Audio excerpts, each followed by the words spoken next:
Okay, gentlemen, welcome back. Let's continue. So now we'll talk about how to linearize a function of two variables. The linearization of a function f of xy at a point where f is differentiable is the function blah blah blah blah. The approximation is this.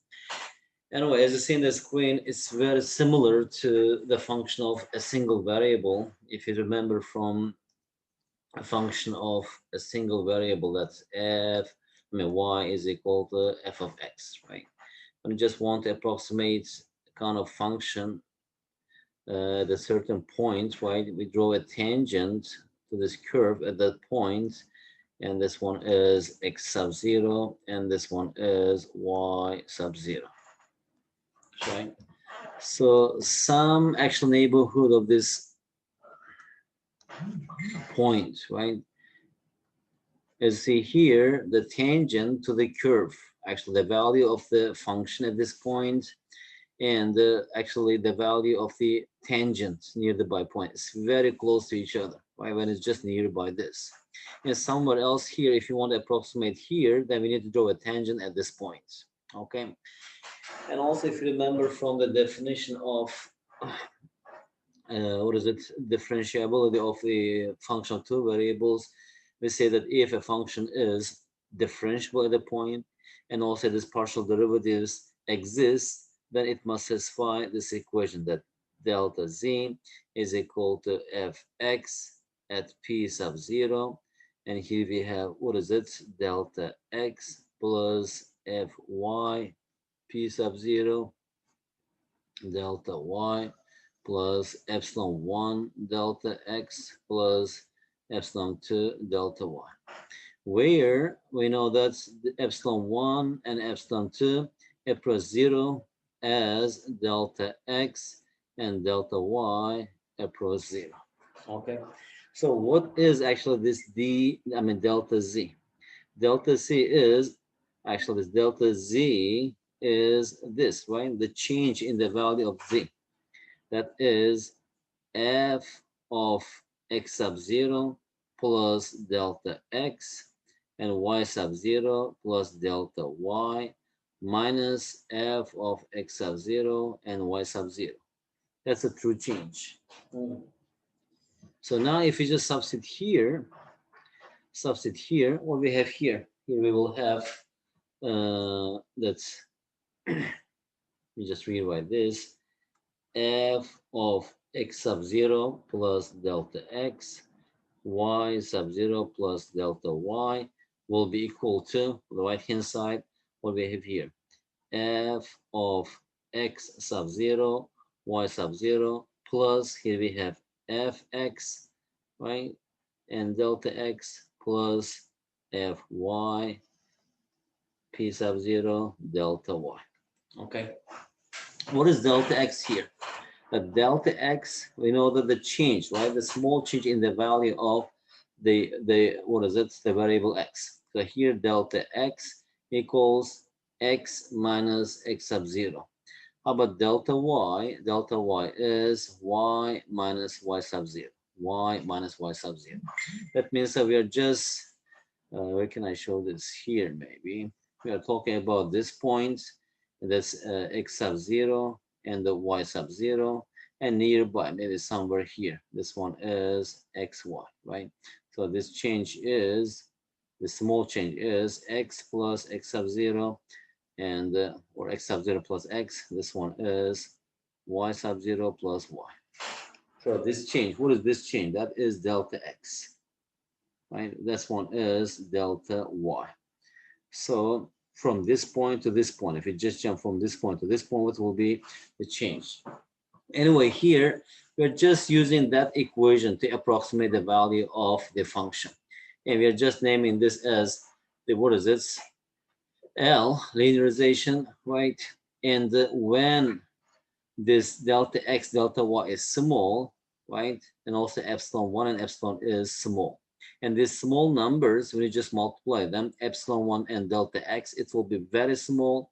And also this epsilon 2 times delta y, it will be very small. We are just ignoring this. And in this way, you're just approximating the value of the function near the point x sub 0, y sub 0 with this equation. As you see here, it's very similar to this tangent equation, right? Y, or let's say L of x, L of x linearization is equal to, what is it? F prime, here we have x sub 0, x minus x sub 0, and plus y sub 0. Maybe y sub 0, I should write here at the beginning. So that's our y sub 0, the value of the function at that point, right? Partial derivative times delta x, partial derivative times delta y. Okay, that's how we linear approximate the value of the function near a point. Let's do one example to this. Find the linearization of this function at the point 3, 2. Okay, so that is a point 3, 2. To do this one first, we need to calculate this fx, which is equal to 2x minus y. And how about fy? Fy is equal to minus x plus y, right?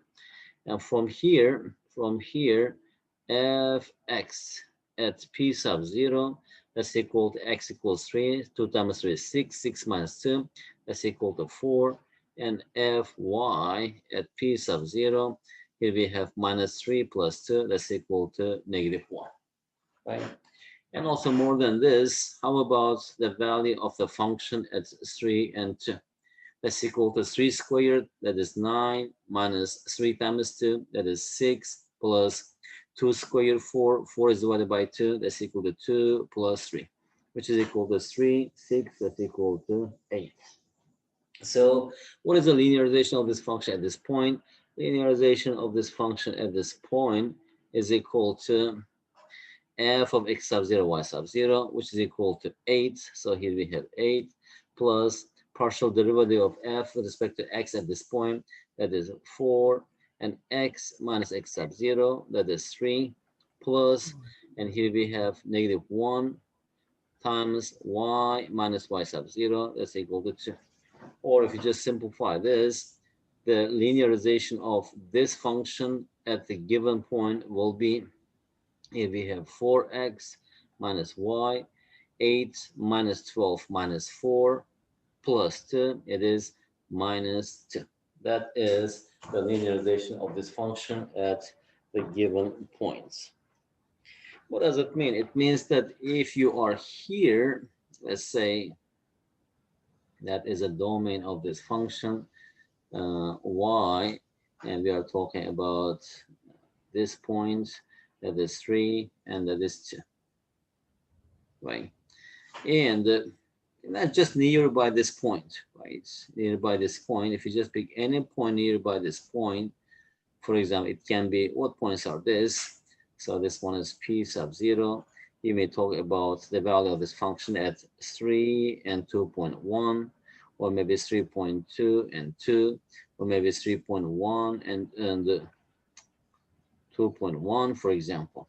If you want to estimate the value of the function at the points near this point, right, I can just use this equation, I mean this function, to estimate this value, right? And after that, also we can just measure the error, right? How big the error is, because as it just move away from this point, and also the error gets bigger and bigger. If your points are close to this point, that means that also your error is very small. Okay, that is how we linearize the function of two variables. Of course, usually in math, one important question is how big your error is. Okay, is it like 10% or 20% or 5%? Usually, if it's like more than 5% something, it is a big error, right? And that's why mathematicians, actually, it's a big problem in optimization. They try to model the problems and approximate the function with other function in such a way that the error is small. Otherwise, if error is big, your linearization doesn't work. We don't need such thing, because error as a scale is really important. Anyway, let's just see how we measure the error without proof. We're just going to see this. The error in the standard linear approximation. right? What is the error actually? The error is that thing. We're just trying to measure, for example, again, if you're talking about a function of a single variable, if I just draw it is, let's say, it is graph is something like this, maybe, right? The error nearby these points, for example, here, this one is the error, right? That one is the error. So that is the value of the function here. We are just approximating with this line. Okay. So also here, in a function of variables, for example, we have a kind of surface. On the surface, you're drawing a tangent line. At that point, of course, they have the same value nearby that point, right? The space, right? The length between the tangent and the surface. That is the error. So what is that error? Actually, that error, right? Error function, let's say, this by e, that is equal to the value of the function at that point minus that approximation. We are approximating by this function, right? Okay. Here it says that in this kind of definition is given as a definition. Of course, it must be obtained through a lot of some process. I mean, so if f has continuous first and second partial derivatives, and why we are saying the first and second partial derivatives, because we are using them in this equation. And the second partial derivative, it means that the surface is smooth throughout an open set containing a rectangle R centered at x sub 0, y sub 0. Right? We are talking about kind of rectangle. So that is the center of the rectangle. So let's say there's y sub 0. We are talking about a kind of rectangle here. So the center means the middle, I mean, if you just draw a line right through the midpoint of its width and length, so that is the center of this rectangle. Usually, how they describe this one? If this width or length, whatever it is, a, and width is b, let's say, is given by this equation, right? X sub 0 minus a less than, what is it? What is it? Maybe some kind of number that's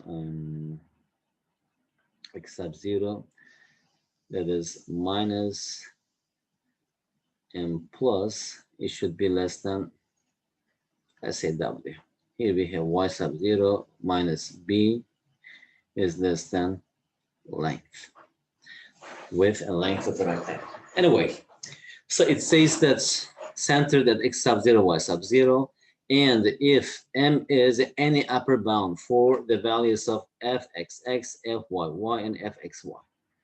What is upper bound? That means that the value of this, the second partial derivative function, and also this fyy and fxy, they are less than or equal to this m, less than or equal to this m on R. That means if you just pick any point from this rectangle, and if you just calculate this fxx, it will be less than m, or fyy, also it will be less than or equal to m. fxy, also it will be less than or equal to m. Then the error, this E incurred in replacing fxy on R by its linearization. So that's linearization, but that's our linearization satisfies this inequality. That means that error is always less than or equal to 1 over 2 times m, that's upper bound, times x minus x sub 0 plus y minus y sub 0, the absolute values, and square. Anyway, maybe in the exams, I will give you this inequality, but you have to know how to use this. You don't have to memorize this. Okay, let's see one example for this. Find an upper bounds for the error in the approximation. So we are approximating this function with this linearization function. In example 5 of the rectangle. Let me just make this a little bit smaller. I need more space.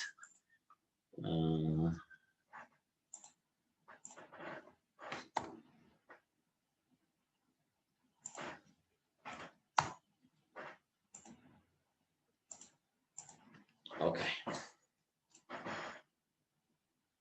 Good. In example 5, in the previous example, that is example 5, f of xy, x squared minus xy in this, okay, let me just write here. We are talking about this function, f of xy is equal to, what is it, x squared minus xy plus 1 over 2 y squared plus 3. It should be squared, right? And at this point, what is it, 3 and 2. Okay. The first question is find an upper bound, right? That means we need to find that m. Approximation in example 5 over the rectangle. And after the next question is express the upper bound as a percentage of with f3 2, the value of f at the center of the rectangle. Okay, so we are talking about this rectangle. The center of the rectangle is, what is it? 3 and 2. Here we are talking about this rectangle, right? This point is 3 and this point is 2. That is a domain of the function, and this one is x. So what is this? This one is 2.9, and this point is 3.01, and this point is 2.9, and this point is 1.9, and this point is 2.01, 2.1. Anyway, so we are talking about this rectangle, and that's the center of this rectangle. P sub 0 is 3 and 2. Right. So what is the upper bounds? So first, if we calculate this fx, that is 2x minus y, and fxx equals 2. And here we have fy equals, here we have minus x plus y, and y is equal to, what is it, 1. And fx, 2x minus 1, fxy, that's equal to fyx, that's equal to 2, right? So actually, let's see here, what is the upper bound for this? This one is actually the constant value. That's 2, that's 1, that's 2. From here, the maximum of these numbers, 2, 1, and 2, that is our m, that's equal to 2. So the upper bound for this error in this approximation is 2, right? So now, if we just substitute in the equation, then what is our error function then? That error function, xy, is less than or equal to 1 over 2 times m. Here we have x minus x sub 0 plus y minus y sub 0 squared, right? So here, then our error will be, less than or equal to 1 over 2 times m. That's equal to 2 times, and this one, okay, let me just write first, x minus 0, x minus 3 plus y minus 2 squared, right? And this one is equal to 1. So we know that that thing is less than or equal to 0.1. And that thing is less than or equal to 0.1. So that means that that whole expression is less than or equal to, what is it? That is 0.1 plus 0.1 squared, which is equal to 0.2. That's equal to 0.04.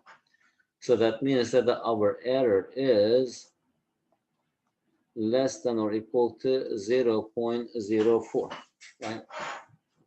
What does it mean? It means that if we just pick any value in this rectangle, and if we just approximate the value of the function with this linear function, that L of xy, your error will not be more than 0.04. Your error will be less than or equal to 0.04. Maximum, it will be 0.04. Okay, this is how we actually, evaluate the error. So that is the first part, and that is the second part.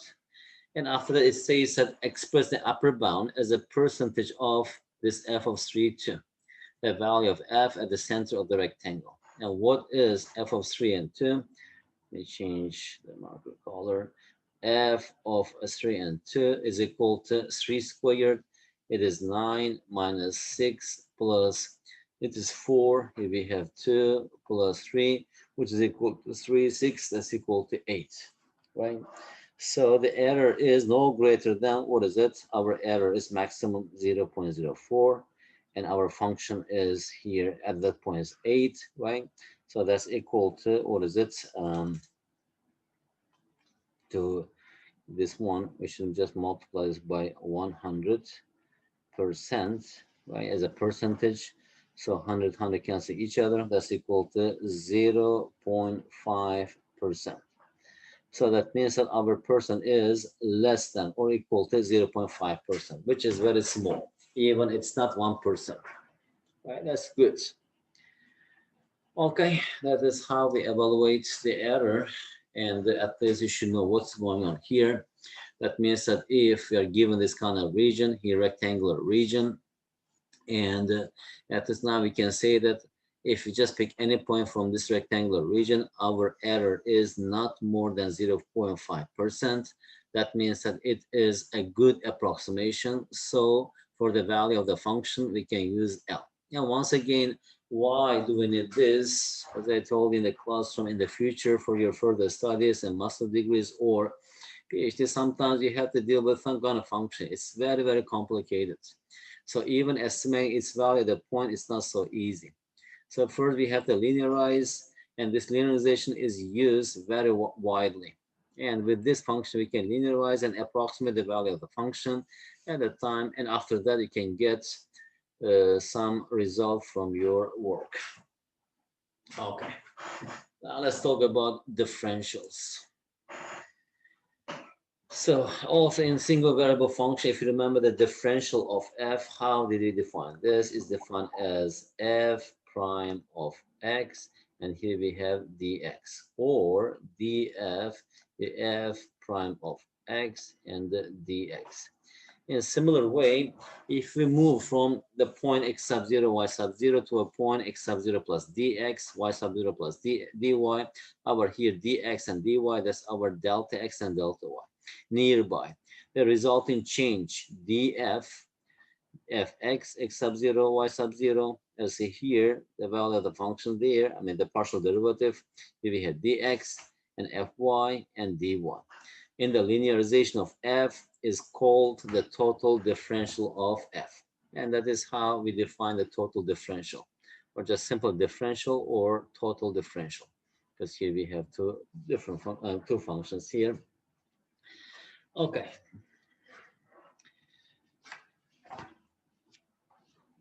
In the question 7, or is question 8?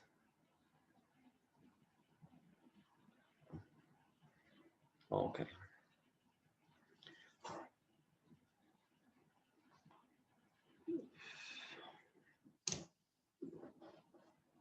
Let's have a break for 3 minutes, okay? Maybe 3 minutes. After that, we'll continue. We just drink some water and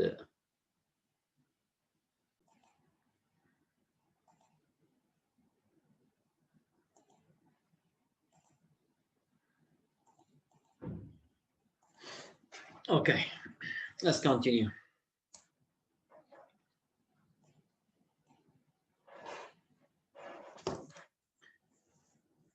Suppose that a cylindrical can is designed to have a radius of 1 inch and a height of 5 inch. Okay, so we are talking about a cylindrical tank. Maybe it's a big or small, something like this, right? So that's a radius, that's a height. Height equals 5 inch, and this radius is equal to 1 inch. Okay. But that the radius and height are off by the amounts, they are 0.03, maybe by making measurement, you make that mistake. Instead of measuring 1 unit, actually you just measure what 1.03, right? And the height minus 0.1. That means that instead of measuring this 5, actually the height, actually you measured, what is it? 4.9. So the question is estimate the resulting absolute change in the volume of the can. But actually, as an engineer, when we're measuring this, we can make some mistakes because after all, we are human beings, especially the small amounts measuring exactly, it may not be so possible or it may be so difficult. Maybe nowadays we are using everything digital. It may be okay, but when you just measure something with measuring a tape, there may be some small mistake. And here, 0.03, it's very small, but still, after all, it's a mistake. So the question is, we have to estimate, right, the true change in the value of this volume, right, and how much change will be in the value of the volume. So we'll just approximate this with the differential of V, which is equal to Fx at this value, right? Here we have delta x. Actually, here we are talking about R. Let me just write here. Our function is VR, right? And here we have R sub 0, A sub 0, and here we have dr plus VH, R sub 0, A sub 0, and here we have DH. So you're estimating the true change in the value of the volume by this total differential, right? So now, before we continue this, what is the volume of this cylinder? You know that the volume equals base area times height, that is pi r squared times h. Now from here, VR is equal to 2 pi r h, and the VH is equal to pi r squared, right? So the value of this function at r sub 0, a sub 0, that is 1 and 5. So that is 2 pi times 1 times 5.